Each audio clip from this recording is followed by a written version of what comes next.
بسم الله الرحمن الرحيم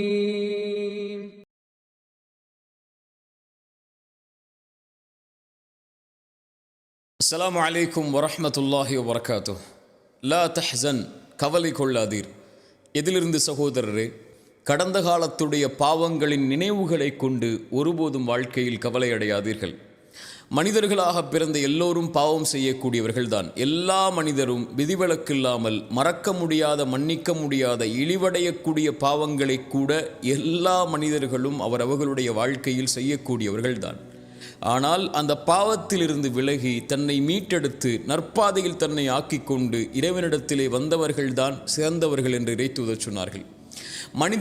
மனிதர்களில் சிலர் நல்லவர்களுடைய பாதையை பாவத்திலிருந்து மீண்டு தேர்ந்தெடுத்ததற்கு பிறகு என்றாவது ஒரு நாள், நான் இப்படியெல்லாம் பாவம் செய்தேனே, குற்றம் செய்தேனே, அநீதம் செய்தேனே, இறைவனிடத்திலே நான் இப்படி குற்றவாளியாக இருந்தேனே, இப்போது நல்லவர்களாக நான் வாழ்ந்தால் மட்டும் என்ன ஆகப் போகிறது என்ற கவலை அடைந்தாலோ, அல்லது அவன் செய்த பாவத்தை குறித்து மனிதர்களில் சிலரோ அல்லது பலரோ அவனை கை நீட்டி, நீ இப்படி பாவம் செய்தவன், அநீதம் செய்தவன், குற்றம் செய்தவன், உனக்கெல்லாம் இறைவனுடைய பாதையில் இருப்பதற்கோ இப்படி நல்லவர்களுடைய பாதையில் தேர்ந்தெடுத்து வாழ்வதற்கோ என்ன தகுதி உண்டு என்று அவனுடைய உள்ளத்தை உடைக்கும் போதோ அவன் கவலை அடைந்து தன் வாழ்வு இனிமேல் நற்பாதையில் எதற்கு என்ற சிந்தனையில் ஆக்கிக் கொள்கிறான்.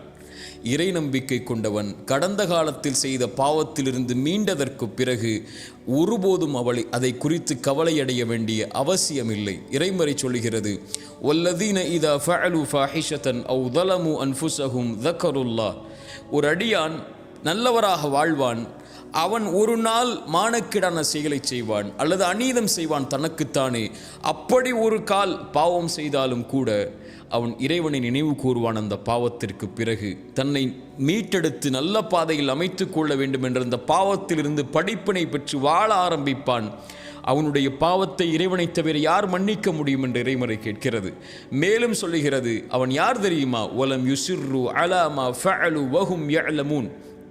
பாவத்திலிருந்து ஒருவன் மீள்கிறான் என்றால் அவன் முதலிலே மனதிலே உறுதி கொள்வான், அந்த பாவம் என்று, இனிமேல் அந்த பாவத்தின் பக்கம் நெருங்க மாட்டேன் என்று.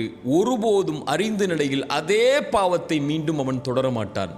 இப்படி நற்பாதையில் இருக்கக்கூடிய எவரும் கடந்த கால பாவத்தை குறித்து கவலையடைய வேண்டிய அவசியமில்லை. ஏனென்றால் அவர் செய்த பாவமே அவருடைய வாழ்வில் இல்லை முன்னால். இறைமுறை சொல்லுகிறது, இல்லாமன் தாப வ ஆமன வ அமில அமலன் சாலிஹன். யார் இறைவனிடத்திலே பாவ மன்னிப்பை கேட்டு இறைவனை நம்பிக்கை கொண்டு நல்ல பாதையில் தன்னை ஆக்கிக்கொண்டு நல்ல செயல்பாடுகளை செய்ய ஆரம்பித்து விட்டாரோ, فَأُولَٰئِكَ يُبَدِّلُ اللَّهُ سَيِّئَاتِهِمْ حَسَنَاتٍ. அவன் செய்த பாவங்கள் அனைத்தையும் இறைவன் நன்மைகளாக மாற்றிவிட்டான். அவ்வளவுதான். அவன் செய்த பாவங்களுடைய சுவடே அவன் வாழ்வில் கிடையாது. பாவ மன்னிப்பை கேட்டு, இறைவா என் பாவத்தை மன்னித்து விடு, இப்படி அநீதம் செய்திருக்கிறேன், இப்படி குற்றம் செய்திருக்கிறேன், இழிவடையக்கூடிய பாவங்களை கூட சுமந்திருக்கிறேன், யா அல்லாஹ் நான் மனிதன், பலகீனமானவன், என்னை மன்னித்து உன் இறைவனிடத்திலே வந்தால் இறைவன் முதலிலே அவனை அழைத்து அரவணைத்து கொண்டு அந்த பாவத்தை முதலிலே மறைக்கிறான். அதற்கு பிறகு இறைவன் மன்னிக்கிறான். அதற்கு பிறகு இறைவன் அந்த பாவத்தை அவனுடைய வாழ்விலிருந்து நீக்குகிறான். அதற்கு பிறகு இறைவன் அந்த பாவங்களை நன்மைகளாக ஆக்கி அவனை நல்லவர்களுடைய பாதையில் இறைவன் தேர்ந்தெடுத்ததற்கு பிறகு ஒருபோதும் இறைவன் அந்த பாவத்தை குறிக்க மாட்டான். அவன் இந்த உலகத்தில் இருந்தாலோ அல்லது மறுமையில் எழுப்பப்பட்டாலோ பாவ மன்னிப்பு கேட்கப்பட்ட பாவம் ஒரு காலும் இறைவனிடத்திலிருந்து கேள்வியாக வராது. சுப்ஹானல்லாஹ். இப்படி பாதையை ஆக்கிக் கொண்டவன் ஏன் கவலை அடைய வேண்டும்?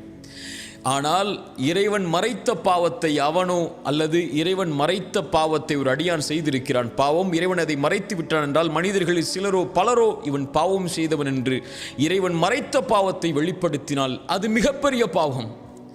இறைத்தூதர் ஸல்லல்லாஹு அலைஹி வஸல்லம் சொன்னார்கள், இறைவன் எல்லோர்களையும் மன்னிப்பான் இவர்களைத் தவிர. ஒரு மனிதன் இரவிலே பாவம் செய்திருப்பான், காலையில் வந்து மனிதர்களிடத்தில் மகிழ்ச்சியாலோ அல்லது கவலையாலோ, நான் இப்படி பாவம் செய்தேன், இதை செய்தேன் பாவமாக, இரவிலே இதை செய்தேன் என்று இறைவன் மறைத்த பாவத்தை அவன் வெளிப்படுத்துவான். இவரை இறைவன் ஒருபோதும் மன்னிப்பதில்லை என்று இறைத்தூதர் சொன்னார்கள்.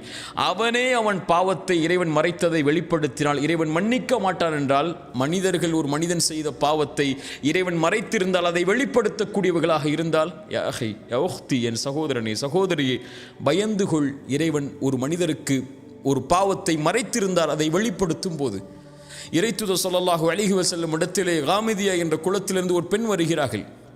வந்து சொன்னார்கள், இறைத்தூதர் சபையில் இருக்கிறார்கள், நான் விபச்சாரம் செய்து விட்டேன், தண்டனையை கொடுங்கள்.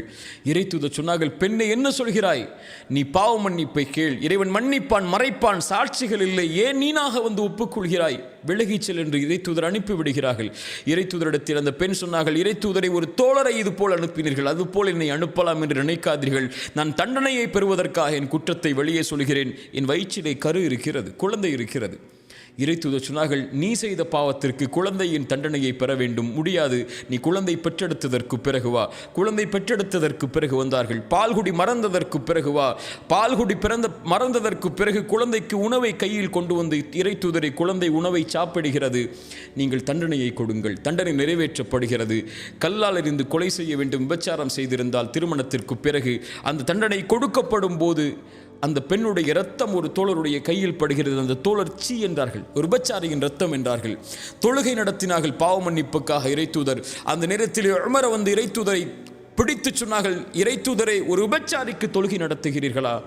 மனிதர்கள் எல்லோரும் அந்த பெண்ணுடைய பாவத்தை பார்த்தார்கள். இறைத்தூதர் பார்த்தார்கள் அந்த பெண்ணுடைய பாவ மன்னிப்பை, சொன்னார்கள், இந்த பெண் செய்த பாவ மன்னிப்பை மதீனாவில் உள்ள 70 பேருக்கு பங்கு வைத்தாலும் ஈடாகாது. அவர்கள் எல்லோரும் பார்த்ததை, அந்த பெண் செய்த பாவத்தை. இறைத்தூதர் பார்த்தது அந்த பெண் இறைவனிடத்திலே செய்த பாவ மன்னிப்பை. நமக்கு தெரியாத ஒரு பாவம் செய்திருக்கலாம். அவர் அந்த பாவத்திற்காக இறைவனிடத்திலே சிந்திய கண்ணீர்கள் எத்துணை, கரமேந்திய வார்த்தைகள் எத்துணை. இறைவன் அவரை மன்னித்து அவனை அங்கீகரித்திருந்தால், இறைவன் மறைத்த பாவத்தை அவர் வெளிப்படுத்தினால் இவ்வளவு பெரிய குற்றம் அது. அதை கொண்டு அவருடைய உள்ளத்தை உடைத்தால், நீ பாவம் செய்தாயே என்று அவரை கவலையுடைய செய்தால், எல்லா மனிதர்களும் பாவம் செய்யக்கூடியவர்கள் தான். பாவங்கள் தான் அவர்களை மேம்படுத்தும். அவர்களுடைய பாதைகள் அதை திருத்திக் கொண்டு தன்னை முன்னேற்றுபவன் தான் சிறந்த மனிதனாக மாறுவான். அவரை பார்த்து இறைவன் உன்னை மன்னிக்க மாட்டான் இந்த பாவத்திற்கு என்று சொன்னால்.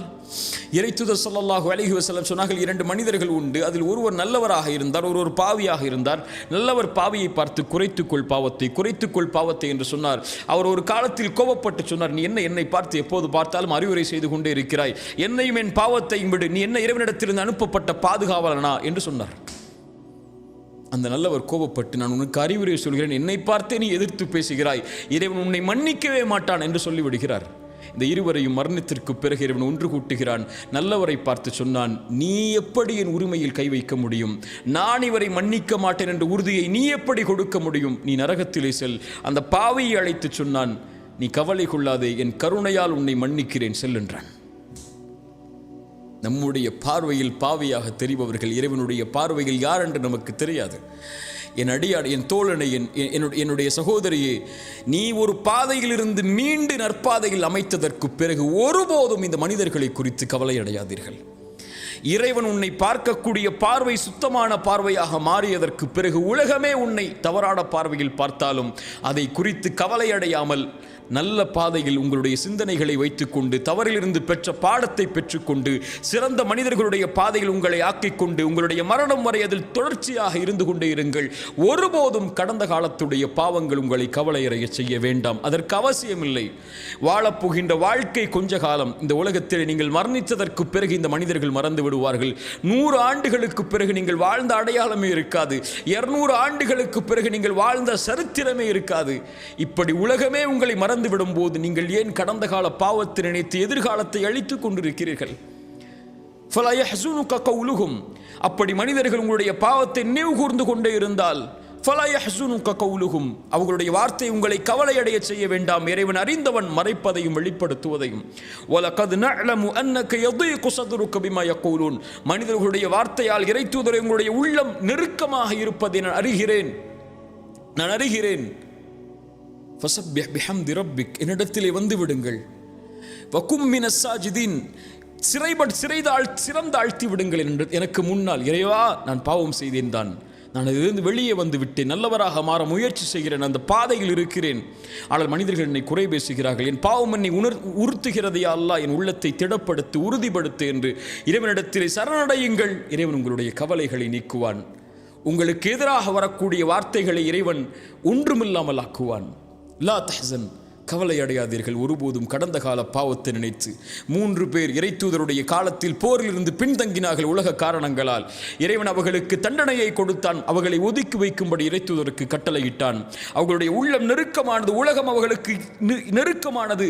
அவர்கள் தங்களையே அழித்துக் கொள்ளலாம் என்ற எண்ணம் கூட அவர்களுக்கு ஏற்படும் அளவிற்கு இதயம் அவர்களுக்கு நெருக்கமானது. ஆனால் அவர்கள் சரணடைந்தார்கள். இறைவனை தவிர வேறு யாரும் எனக்கு வழி இல்லை என்று இறைமறை சொல்கிறது. அவர்கள் இறைவனை தவிர யாரும் இல்லை எங்களுக்கு என்று இறைவனிடத்திலே கரமேந்தி வந்தார்கள். இறைவன் அவர்களை மன்னித்தான், அவர்களை ஏற்றுக்கொண்டான். ஆதம் தவறு செய்தார். அதற்கு பிறகு வலக்கது கர்ரம்னா பனி ஆதம், ஆதமுடைய சந்ததிகள் அனைத்தையும் அவர்களுடைய பாவ மன்னிப்புக்கு பிறகு இறைவன் கண்ணியமாக்கினான், ஆதமை கண்ணியமாக்கினான். தவறு செய்பவர்கள் தான் மனிதர்கள். அதிலிருந்து தங்களை மீட்டெடுத்து சரியான பாதையில் அமைத்துக் கொண்டவர்கள் கண்ணியமானவர்கள். அவர்கள் ஒருபோதும் கடந்த கால பாவத்தை நினைத்து கவலை அடைய வேண்டிய அவசியமில்லை, எண்ணமில்லை. இறைவனிடத்தில் மன்னிப்பை கேட்டதற்கு பிறகு இறைவன் நம்முடைய கவலைகளை நீக்குவான். லா தஹ்சன், கடந்த கால பாவங்களை நினைத்து உங்களுடைய பாதையை சீர்படுத்தியதற்கு பிறகு ஒருபோதும் கவலை அடையாதீர்கள். அதை குறித்து மக்கள் உங்களை நினைவுபடுத்தினாலும் அதை கொண்டும் கவலை அடையாதீர்கள். இறைவனிடத்தில் கண்ணியமானாக வாழ்ந்தவர் தான் வெற்றி அடைவார். மனிதர்களுடைய கண்ணியத்தை எதிர்பார்ப்பவர் எப்போதும் தோற்று போவார். லா தஹ்சன், கவலை அடையாதீர்கள். அக்கூலு கௌலி ஹாதா அஸ்தக்ஃபிருல்லாஹ் லீ வலக்கும். அஸ்ஸலாமு அலைக்கும் வரஹ்மத்துல்லாஹி வபரகாத்துஹு.